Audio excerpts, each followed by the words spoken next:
Diane Keaton. She was the kind of presence that made a scene better the moment she walked in. Warm, oddball, fiercely honest, she turned small gestures into unforgettable moments.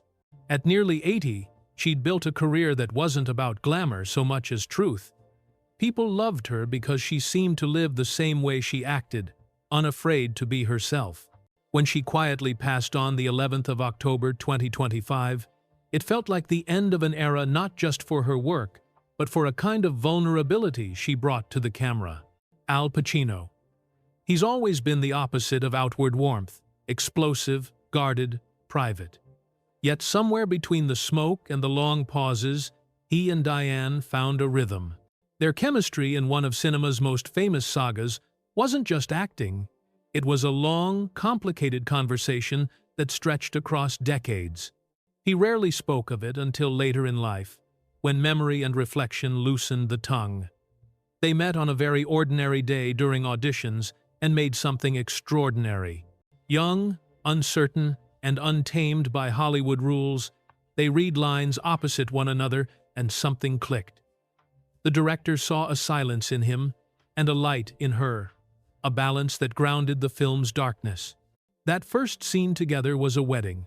Noisy, crowded, cinematic.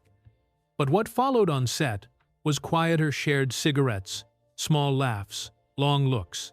She became the one who could make him laugh on set. He became the man who made her character feel real. Success changed everything, of course. Fame pulls people into different orbits. After the first film, they drifted into separate paths. She toward quirky, modern roles that won her awards. He toward intense, raw performances that made him a legend. They were never showy about their connection, but they didn't pretend it wasn't there either. Friends remember long conversations about theater, art, and life. But there was always a tension.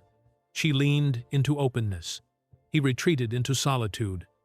At times, their lives collided again. Reunions for sequels, award nights, shared tributes, and every meeting seemed to remind them both what they had once been to each other. Yet, private hurts splintered things.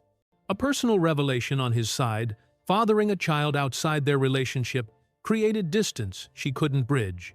She asked for commitment. He feared being tied down. That choice changed the course of their relationship, but not the depth of feeling. The on-screen goodbye many thought was fiction mirrored a much more complicated real-life farewell. In later years, they both built new definitions of home. She embraced motherhood and quieter projects, choosing roles that reflected a life lived fully. He kept living in the intensity of his craft, appearing only when the work demanded him. Then, his memoir arrived, a bare, unpolished look back at a life of highs and private lows, and the passages about her felt like a small, late confession. He wrote about how she pulled him back from a low point, urging him to take a role that reignited his career. Those lines read like gratitude, apology, and longing all at once. When she passed, the words he'd left about tempo, about someone helping him through ruin, landed like a final note in a song they'd both known the lyrics to, but never fully sung together. People watched the footage of their last public moments, him applauding from the audience the night she accepted a lifetime honor, them sitting apart, respectful, familiar. In the quiet afterward, his memoir's words began to feel less like memory and more like a farewell he hadn't been able to say aloud. So, what does this all mean? Maybe it's a reminder that love doesn't always look like the movies. Sometimes it's a shared joke, a pushed-through role, a hand reached in a dark moment. It can be steady without being owning, essential without being exclusive. Their story shows that two people can shape each other without fitting into the simple boxes we expect. If this story moved you, hit like and subscribe. There's more deep dives like this coming.